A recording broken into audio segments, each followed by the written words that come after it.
శ్రీ అయ్యప్ప స్వామి వారి ఆశీర్వాదంతో అయ్యప్ప స్వామి గుడిలో అన్నదాన కార్యక్రమం శుభారంభం జరిగింది. భక్తుల సేవే పరమధర్మమని భావిస్తూ ఈ కార్యక్రమాన్ని ప్రారంభించినందుకు ఎంతో ఆనందంగా ఉందని స్వామి శరణం అయ్యప్ప ఆలయ కమిటీ చైర్మన్ రెడ్డిశెట్టి శ్రీనివాస్ గుప్తా తెలిపారు.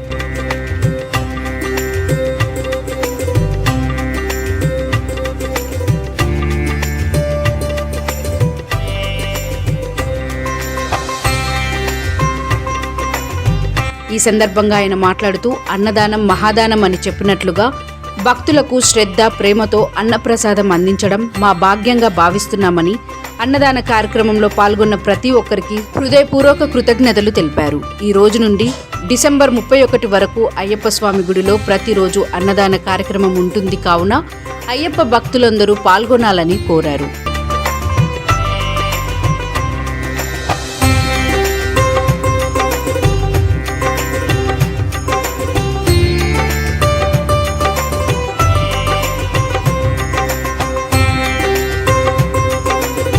ఈ రోజు సేవా కార్యక్రమంలో పాల్గొన్న ముఖ్య అతిథులు general secretary Jabalpur Naveen, vice president Devender Reddy, treasurer Chinnareddy, Sudhakar Goud, Srimannarayana Gupta, Narisetti Kiran, Santosh Gupta, Sridhar Gupta, Edla Srinivas Reddy, Vijay, Madhav తదితరులు పాల్గొన్నారు.